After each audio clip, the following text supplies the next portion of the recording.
sucessores dentro de uma empresa é um desafio e tanto. Dados mostram que somente 42% das companhias brasileiras têm um processo formal para identificar os líderes. E só 17% têm número suficiente de profissionais capacitados dentro da própria empresa para assumir posições que estão em aberto.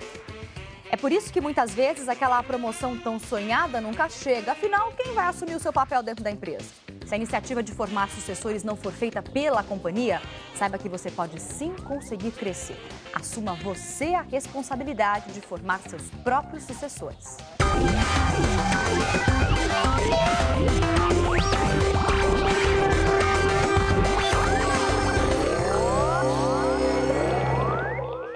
Olá, bem-vindos ao N-Blogs. Começa agora ao vivo para todo o Brasil. Um alô para você que assiste a gente na França, na Espanha, na Alemanha, pela Record Internacional. Muito obrigada pela audiência. E olha, numa economia aquecida como a brasileira, a empresa mais esperta pode ser aquela que consegue manter seus melhores funcionários. Uma possibilidade para o empregado ser substituto do chefe. Fernando não demorou muito para ser chamado de Doutor Fernando. Ele começou aqui como estagiário há 8 anos. Através de um intercâmbio, viajou para o exterior e fez vários cursos, tudo bancado pela empresa. Quando voltou, assumiu um cargo mais alto. Se não fosse esse reconhecimento da firma, se não fosse essa aposta da firma no meu trabalho, eu não estaria onde eu estou hoje, nem aqui e nem em qualquer outro lugar fora. E é isso que muitas empresas fazem hoje. Apostam nos funcionários para não perdê-los para a concorrência. É o que também acontece nesta empresa de tecnologia de Florianópolis. Aqui, os funcionários podem receber até o 16º salário. Uma pesquisa norte-americana revela que para cada R$1 investido em recursos humanos, as empresas economizam em média R$13 com custeio de funcionários e processos de contratação. Os estudos também revelam que o aumento do salário isoladamente, sem a concessão de outros benefícios, não é o ideal. A compensação financeira deve ser uma consequência e não a causa do desempenho do funcionário. Os benefícios aos funcionários refletem também na competitividade das empresas. Saber cuidar bem dos seus profissionais é saber cuidar bem do negócio. Então, para falar sobre como formar um sucessor e quais as dificuldades das empresas em formar os sucessores, eu converso agora com a Caroline Pfeiffer, que é diretora da Lee Hatch Harrison DBM, e com o Mike Martins, diretor executivo da Sociedade Latino-Americana de Coaching. Também está com a gente o blogueiro convidado Júlio Cardoso, do portal R7, ele que fala de carreira.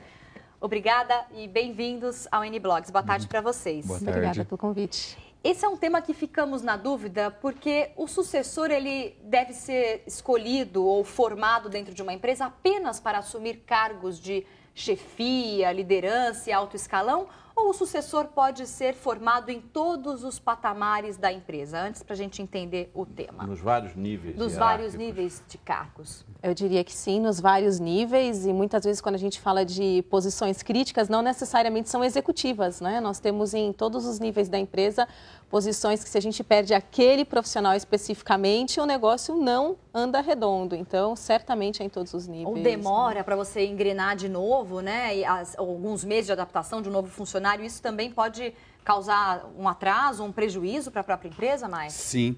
Por esse motivo que nós precisamos focar nos departamentos específicos. Certo. Porque para você chegar e galgar altos níveis, você vai precisar de informações em níveis menores, porque essas informações que vão fazer uma diferença com o know-how quando você estiver num patamar maior, conhecendo todas as informações. Então, é de extrema importância, sim. Aumentar a sua base, alargar a sua base de conhecimento sobre aquele trabalho, aquele cargo ou até a cultura da empresa, onde a empresa quer chegar, isso é muito importante. E a grande dificuldade hoje é que nós estamos observando que as empresas não estão muito preocupadas em definir bem o processo de sucessão. E a sucessão acontece às vezes até por acaso, de forma informal. Estava conversando com o Mike me disse, isso é um absurdo, né, Mike? Sim, é um processo intuitivo que pode custar muito e pode também ter uma grande perda de tempo. E hoje em dia, como nós estávamos conversando, que já há processos. Há mapeamentos que potencializam esse processo sucessório para que as empresas saibam exatamente o que fazer, como mensurar e quais ajustes. Quer dizer, é necessário que a empresa tenha consciência da importância de um plano para treinar sucessores para todos os cargos disponíveis? Sim. Mas isso já acontece no Brasil? Sim. Ou é muito, é pouco? Como que estão aí as empresas brasileiras nessa formação? Eu diria que em todos os níveis vai ser muito raro a gente ver isso, né? Em primeiro lugar, porque quando você olha para a sucessão, muitas vezes isso fica a cargo do gestor daquela área e não existe nenhum envolvimento de recursos humanos. Na maioria das empresas onde a gente vê um processo formal, ele está muito bem estabelecido nos níveis executivos e de uma maneira mais no cotidiano da gestão da área com o próprio gestor, né? A grande questão é que aqui, para uma organização ter um plano de sucessão, e a gente chama ele de carreira e sucessão, do outro lado também tem que ter um indivíduo que tem um plano de carreira, né? Pessoal? Exatamente, porque é o casamento. Porque é um casamento, né? O plano de carreira do indivíduo é o paralelo do plano de sucessão da empresa. Isso falta, olha o choque, às vezes. Fabiana. Sim. Olha o choque. E ele precisa de metas bem definidas para isso. Pronto. Quer dizer, na verdade, o processo é mão dupla. A empresa tem que ter a sua preocupação com a sucessão nos seus diversos níveis e a pessoa, o indivíduo, o empregado, ele tem que se preocupar do que ele quer que vai acontecer com a carreira dele. Então, ele tem que provavelmente se antecipar às exigências e se colocar como um potencial candidato. E aí, como que você, como profissional, se prepara para entender que aquele cargo pode ser seu um dia e até demonstrar para o seu gerente, o seu superior, o seu diretor, que você pode assumir. Como que é? O trabalho é feito apenas internamente profissional e vai galgando? Ou ele deixa isso claro para o gerente dele, que ele quer aquele cargo? Né? Como que funciona isso? Porque tem muita empresa que ainda não tem o plano de sucessão, de preparação de sucessores. Então, como que fica nesse caso? Então, para ele levar em consideração essas informações, ele precisa ter metas bem definidas, conhecer a cultura da empresa. Porque se ele não tiver essas informações, ele pode ser rotulado, ele pode até ser retirado da empresa por outros motivos. Ganância, quer passar por outras pessoas, não está fazendo o trabalho porque está focando em outros focos. Isso é muito importante. Sim, então, primeiramente, ele tem que ter uma meta bem definida, o que ele quer, e nessa meta ele tem que levar em consideração a empresa e as variáveis. Depois disso, o que ele precisa entender? Quais são os perfis comportamentais dentro da empresa? Porque ele vai ter que lidar com inúmeras pessoas. Claro. Depende aonde ele quer chegar, ele vai ter inúmeros filtros. Então, ele analisando os perfis comportamentais dele e das outras pessoas, ele vai saber como agir com cada pessoa. Depois disso, ele precisa saber quais são as competências importantes para ele desenvolver. E nesse momento, ele vai se deparar com uma realidade. As competências técnicas altamente desenvolvidas. As competências com foco em gestão de pessoas carentes. Mais difíceis, porque ele vai ter que assumir um cargo de liderança. Sim. Seguindo aqui com uma outra reportagem importante que tem a ver com esse tema, é a questão do programa de trainee, que pode ser uma ótima oportunidade para os jovens com até aí 2 anos de formado, uma carreira brilhante aí, de futuro profissional. Nessa época do ano, várias empresas começam a selecionar os candidatos para programas de treinamento. Beatriz mal saiu da faculdade e já ganha cerca de R$5.000 por mês.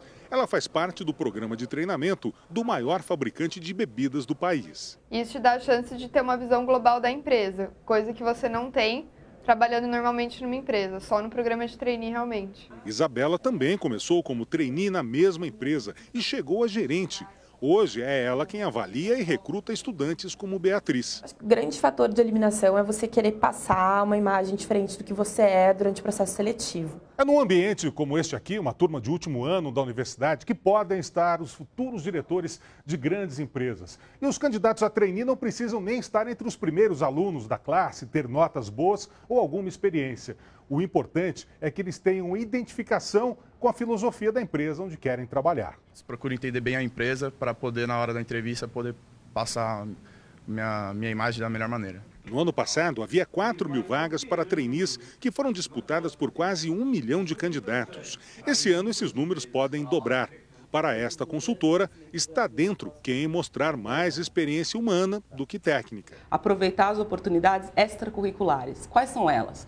Empresa júnior, centro acadêmico, esportes coletivos, trabalho voluntário, ajudar a organização da comissão de formatura, uma série de atividades que não tem nada a ver com rendimento escolar, mas que pode dar para ele o tal trabalho em grupo, pode dar para ele experiências de liderança e pode ajudá-lo na formação de uma maturidade maior. Existem muitas vagas agora nesse período do ano para trainees, né? O trainee, ele é algo interessante para a empresa, já que ele entra em um espaço determinado e vai se moldando, ou crescendo, ou aprendendo a filosofia da empresa. Isso é algo que é interessante no processo de sucessão futuro aí? Sim, e também, como nós estávamos falando, o processo de gestão de pessoas com trainees, a neurociência tem mostrado que os nossos jovens, geração Y, eles têm uma parte do cérebro que é chamada de lobo pré-frontal, córtex pré-frontal, que essa parte ela é responsável por pensamentos do futuro. Conseguir imaginar o futuro, prever o futuro, estabelecer metas de longo prazo.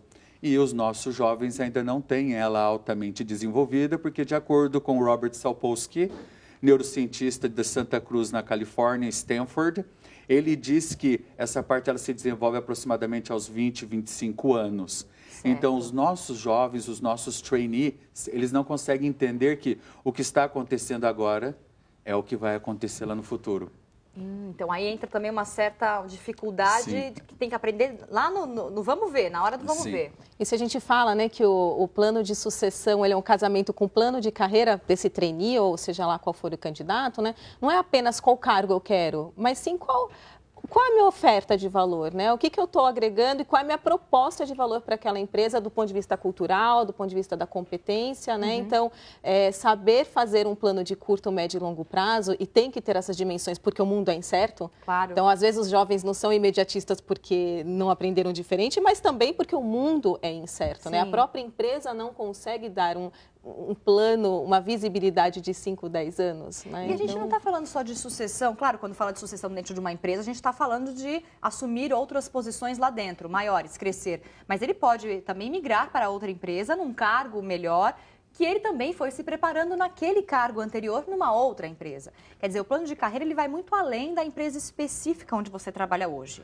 Essa é uma variável importante, Fabiana.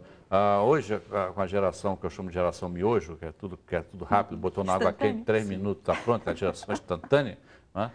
Eu estava falando isso com o Mike, você tem que dar à pessoa que entra 2 perspectivas, a de continuar trabalhando lá ou se preparar para uma outra empresa. Porque hoje quem escolhe o emprego é a pessoa, não é mais a empresa que escolhe o empregado que escolhe a empresa. E me preocupa essa questão de sucessão, que a sucessão é mais ou menos estruturada nos cargos de cima, no topo da pirâmide. E, na verdade, em qualquer nível hierárquico, no meu ponto de vista, ocorre sucessão. E essa sucessão tem que ser planejada. Por isso que muitas vezes, como eu falei na abertura do programa, por isso que muitas vezes eu não consigo uma promoção, porque quem vai ficar no meu lugar, isso acontece muito ainda, né? Isso é uma coisa que a gente tem que colocar, né? Se a empresa não sabe quem coloca no meu lugar, como eu consigo me mover para um lugar maior ou de melhor destaque ou que eu consiga assumir? Como que faz? Isto é, né? Eu tenho que preparar o meu sucessor se eu quero suceder alguém também, né? Então, isso passa a ser responsabilidade do indivíduo, inclusive, não só da organização, né? Quando a gente fala do desejo profissional, é aí que muitos planos formais sucessórios fracassam, porque eles olham desempenho e potencial. E o desejo de carreira, né? Talvez o sucessor esteja lá formalmente mapeado dentro da empresa, mas ele nem quer. Ele não tem o interesse naquele lugar ou por qualquer razão específica. E aí aquele lindo plano de sucessão da empresa cai por água abaixo, né? E aí eu li muito sobre esse tema, e aí eu li coisas do tipo que a empresa que tem o tal do plano de sucessão deve ter 2 ou 3 candidatos e ir preparando 2 ou 3 candidatos para aquele cargo, tentando evitar melindres e constrangimentos, competições exacerbadas. Né? No caso de um gestor, para quem está assistindo, às vezes tem um comércio, né? Um vendedor pode virar gerente. Isso já pode gerar uma competição entre os vendedores. Né? Como que esse diretor, esse chefe, consegue fazer esse treinamento de uma forma ética, que interessa a empresa, não magoe o funcionário, dê oportunidade? Isso é muito subjetivo. Tênue e delicado. Agora, o que eu acredito que precisa estabelecer ganhos para essas pessoas. Como? Que despertar ganhos? Para essa pessoa. Por exemplo, essa pessoa ela precisa ver o que ela pode ganhar com isso daqui 2 anos, 5 anos, 10 anos. Porque, igual a Caroline falou, não adianta você preparar a pessoa se a pessoa não quer. Isso não está ligado só a dinheiro, aumento de salário, não. Sim, não. Hoje em dia, aumento de salário já não garante mais nada com o mercado superaquecido. Tá. Hoje, conforme nós podemos ver, você tem que, além de ter o salário, tem que ter regalias, tem que ter facilidades, tem que ter mesa de sinuca, tem que ter um monte de coisa na empresa. E olha lá ainda, porque as chances dessa pessoa receber uma outra oferta e ir para um outro lugar são muito grandes. Então, o ganho, o despertar é muito importante. E isso acontece quando nós conversamos com essas pessoas no nível de visão, que é fazer com que essa pessoa vá até o futuro e consiga perceber os ganhos, mas não só para ela. Entendo. Os ganhos para ela, os ganhos para as pessoas ao redor dela, os ganhos para a cidade dela e como esses ganhos vão se perpetuar de acordo com o período de tempo, conforme ela vai se envelhecendo. Aí a pessoa consegue entender qual o motivo de você estar investindo a maioria das suas fichas nessa pessoa. Agora, infelizmente, nem isso garante que aconteça. Tem muita competição também entre os colegas. Tem muita competição. E há uma questão, né, Mike?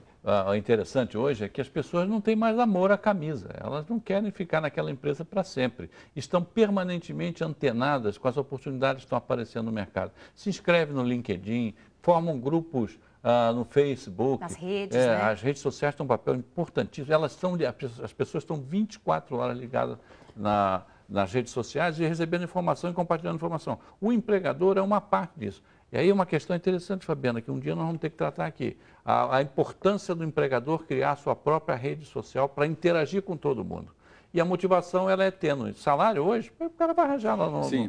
O que realmente conecta, no fundo, é a causa, são os valores daquela empresa com os meus interesses e valores pessoais, né? Salário, de verdade, não é mais motivador exclusivo. E aí, voltando um pouquinho sobre a geração Y, a geração miojo, ou o nome que ela tenha, né? Essa geração de jovens executivos vem dominando os cargos de chefia nas empresas do país. A garotada é talentosa, está na casa dos 20 e poucos anos e quer progredir rápido. Vamos ver.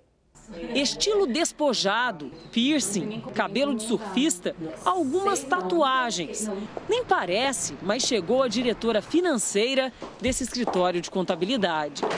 Mesmo exibindo o vigor, a cara da juventude, os cabelos descoloridos, ela ganhou o respeito da equipe. Na hora de escolher nomes para ocupar cargos de chefia, muitas empresas estão dando prioridade para profissionais da chamada geração Y, jovens empreendedores cheios de ideias. Mas para compensar a falta de experiência, geralmente falam muitos idiomas, se desdobram em 2, detêm a tecnologia, mas não se livram de um outro desafio: gerenciar pessoas. Ele era quase um menino, menos de 20 anos, quando começou a comandar equipes em importantes agências de publicidade. Gente mais experiente, com mais idade e que já foi chefe dele um dia. Hoje lida melhor com situações assim. Quanto aos funcionários das grandes empresas, melhor se acostumarem com esse estilo de chefe com cara de moleque. Para o sucesso não subir a cabeça, muitos precisam de ajuda, de consultoria. Eu acho que a grande dica é realmente essa: cuidar da arrogância, aproveitar a experiência do outro e mostrar por que você está nesse papel. Daí as dicas dos especialistas na nossa reportagem. Eu converso com eles aqui também no estúdio, justamente sobre esse comportamento dos jovens, né? Dá para conciliar a ansiedade dessa geração miojo, né? Dá para conciliar isso com uma carreira promissora dentro daquela empresa de crescimento? E como fazer isso para quem está se vendo nesse programa? Nossa, aquilo ali, aquele cara sou eu. Como que eu faço para conciliar a minha ansiedade jovem no mercado de trabalho? Primeiramente, tendo uma metodologia, tendo uma estrutura.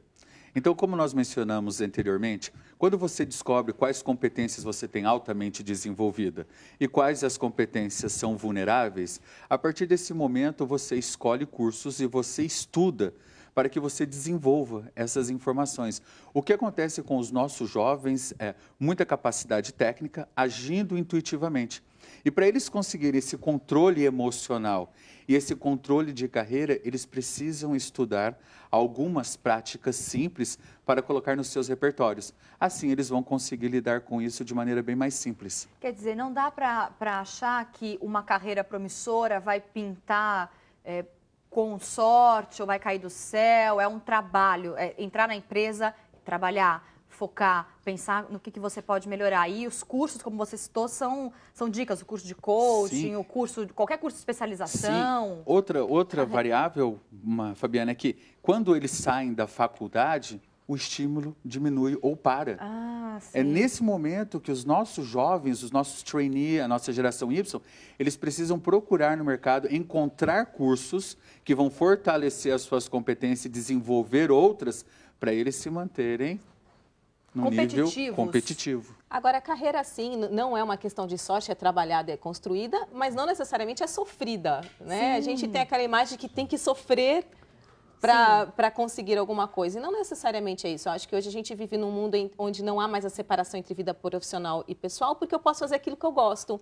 Então, esses espaços se comunicam, né? Essa é uma característica dessa nova geração e que pode ser usada de maneira fantástica, né? Então, se você, esse jovem que se incomoda com a falta de agilidade na sua carreira, é buscar novos desafios, participar de fóruns em que você não participa normalmente, porque tudo isso vai aumentando o escopo do seu trabalho e acelera, sim. carreira.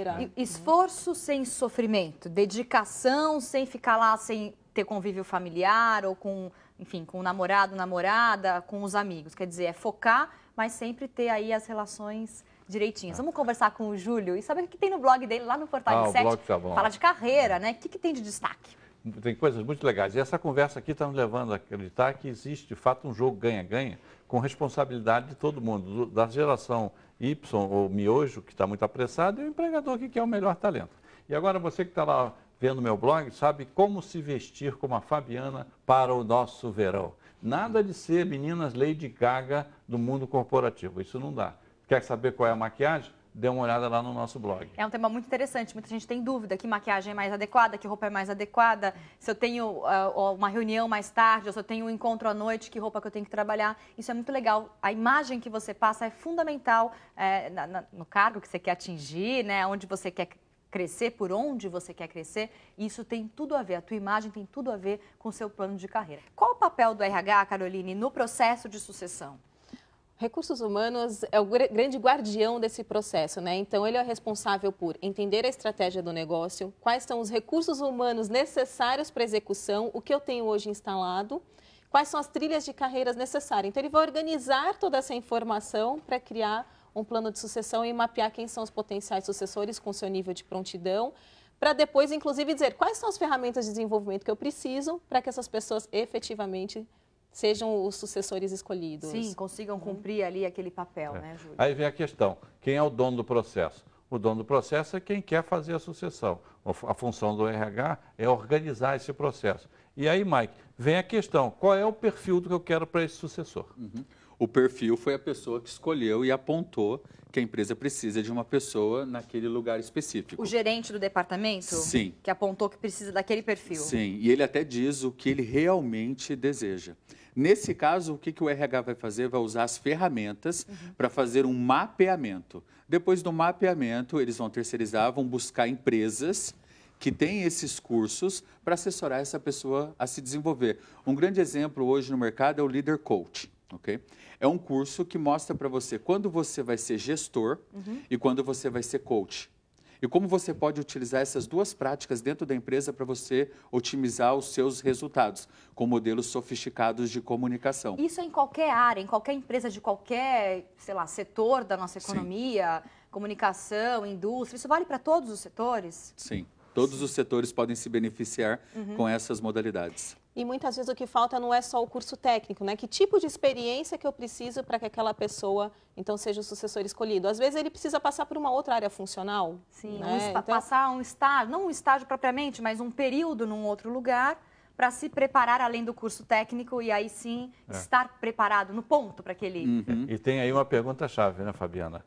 Será que eu quero um sucessor com o mesmo perfil daquela pessoa que eu estou substituindo? Sim, se você vai fazer um semelhante ou se você vai colocar alguém que cumpra a função com um upgrade. Eu quero mais do mesmo? Quero mais do mesmo ou quero outro tipo de profissional? Essa pergunta é muito importante, eu acho que as empresas têm que estar conscientes e quem também está buscando entrar em um cargo maior, crescer, também precisa ficar atento e, claro, tem sempre a iniciativa do profissional. Espero que você tenha aproveitado as dicas. O N-Blogs de hoje, infelizmente, terminou. Acabou nosso tempo. Agradeço muito a Caroline, Mike e ao Júlio. Obrigado pela presença. Obrigada. Quem quiser rever o programa, é só acessar o portal R7, r7.com/Record News. Muito obrigada pela companhia e eu vejo você amanhã. Tchau.